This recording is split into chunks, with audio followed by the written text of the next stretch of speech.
राहुल गांधी ने प्रधानमंत्री कार्यालय के पास जाकर धरना दिया। अखिलेश यादव जी ने प्रधानमंत्री कार्यालय तक जाकर धरना दिया तो बीजेपी के राष्ट्रीय अध्यक्ष नितिन नवीन जी आके बोल रहे हैं कि राहुल गांधी अपराध किए हैं, अराजकता फैला रहे हैं। करीबन 4 मिनट का वीडियो नितिन नवीन जी ने बीजेपी के एक्स हैंडल पर शेयर किया है साथियों। और देखिए, राहुल गांधी को बताया जा रहा है कि राहुल गांधी अराजकता फैला रहे हैं। साथियों, आप कल्पना कीजिए, कल जिस तरह से लाठी चार्ज हुआ, इतिहास के पन्नों में उसे लिखा जाएगा कि ये नरेंद्र मोदी और अमित शाह जी ने देश के लोगों के ऊपर अपराध किया है, जुल्म किया है, तानाशाही किया है। और ये तानाशाही मैं फिर कह देना चाहता हूं, इतिहास के पन्नों में लिखा जाएगा साथियों। ये जो प्रधानमंत्री ने हरकत किया है, बिल्कुल कायरो वाली हरकत किया है प्रधानमंत्री जी ने। छोटे छोटे मासूम 17 साल के मासूम बच्चों को अमित शाह जी ने पिटवाया है, वो भी दिल्ली पुलिस के अधिकारी बेरहमी तरीके से पिटाई किए हैं। साथियों, मैं पूछना चाहता हूं, आखिर उन बच्चों की क्या गलती थी जो उनको पीटा गया? खैर साथियों, छोड़िए वो सब मामला, वो तो बीत गया, लेकिन उसका दर्द देश के लोगों के अंदर है। लेकिन इस कार्यक्रम को मैं आगे बढ़ाऊं उससे पहले आप मेरा नाम जान लीजिए। नमस्कार, मेरा नाम पवन है और आप देख रहे हैं दी ओरिजिनल भारत।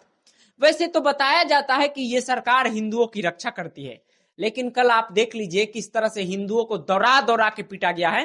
मैं फिर कह देना चाहता हूं, ये सरकार का सिर्फ हिंदुओं का एजेंडा है। असल में हिंदुओं के नाम पे धंधा करने का इनका काम है। यानी भारतीय जनता पार्टी हिंदुत्व के आड़ में धंधा करती है। मैं ये बार बार ये बात बोलता हूं साथियों।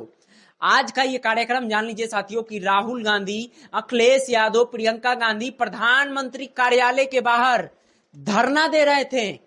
और जैसे ही ये बड़े बड़े विपक्ष के लोग पहुंचे प्रधानमंत्री कार्यालय के पास और उन्होंने इस्तीफा मांगा, किसका? प्रधानमंत्री का, अमित शाह जी का, धर्मेंद्र प्रधान का, कि ये तीनों लोग इस्तीफा दे। जिसके बाद पूरे तरीके से राजनीतिक भूचाल आ गया साथियों। दिल्ली पुलिस के तमाम बड़े बड़े अधिकारी पहुंचते हैं। पहले तो राहुल गांधी को डिटेन करते हैं, अखिलेश यादव जी को डिटेन करते हैं, प्रियंका गांधी जी को डिटेन करते हैं, कांग्रेस के बड़े बड़े नेताओं को डिटेन करते हैं, समाजवादी पार्टी के बड़े बड़े नेताओं को डिटेन करते हैं और उसके कुछ ही देरों के बाद उन्हें छोड़ भी देते हैं। लेकिन मजे की बात यह है साथियों, ये प्रधानमंत्री डरा हुआ है।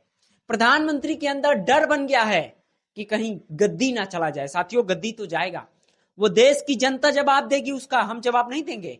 हम तो बस आपको बता रहे हैं, राहुल गांधी इस्तीफा मांग रहे हैं प्रधानमंत्री का, राहुल गांधी मांग रहे हैं, अखिलेश यादव जी मांग रहे हैं, प्रियंका गांधी जी मांग रही हैं। लेकिन साथियों, अखिलेश यादव जी ने क्या बोला है वो जरा आप जान लीजिए। मैं आपको पढ़ के सुना देता हूं। गुंडाई नहीं चलेगी, छात्रों को न्याय दो।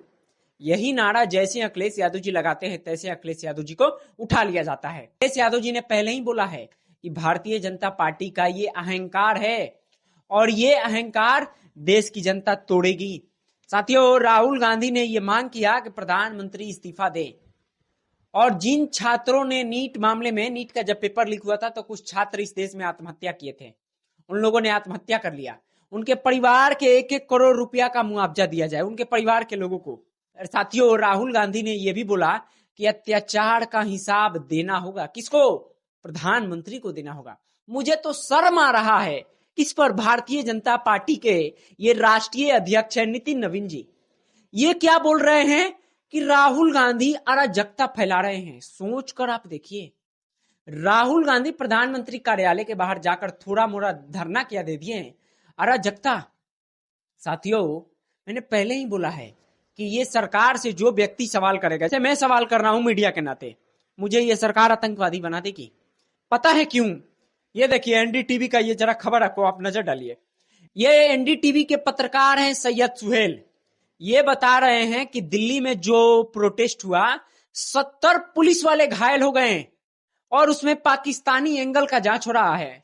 मतलब साथियों, ये सेंट्रल लेवल के अधिकारी बिना नेम प्लेट के घूम रहे थे, ये अधिकारी बिना वर्दी के लोगों को पीट रहे थे। आतंकवादी कौन है? अमित शाह जी जवाब देंगे? देश का गृह मंत्री जवाब देगा? नहीं देगा साथियों। ये पूरे तरीके से देश में आतंकवादियों की तरह ट्रीट किया जा रहा है हमारे देश के बच्चों को।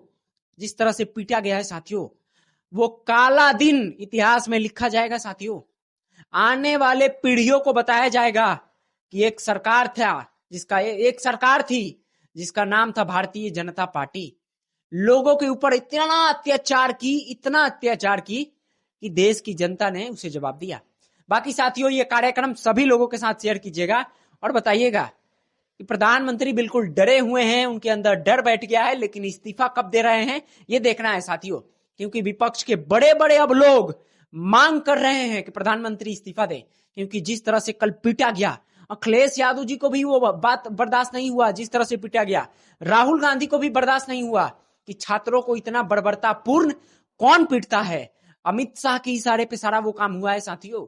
मुझे ये बात पता चला है, हालांकि मैं पुष्टि नहीं कर रहा हूं, लेकिन मेरे को कई पत्रकारों ने बताया कि अमित शाह जी बंद कमरे के अंदर प्लानिंग कर रहे थे और वो अधिकारियों को निर्देश दे रहे थे कि मारो, दम भर मारो, जिसके बाद पीटा गया। बाकी कार्यक्रम सभी लोगों के साथ शेयर कीजिएगा।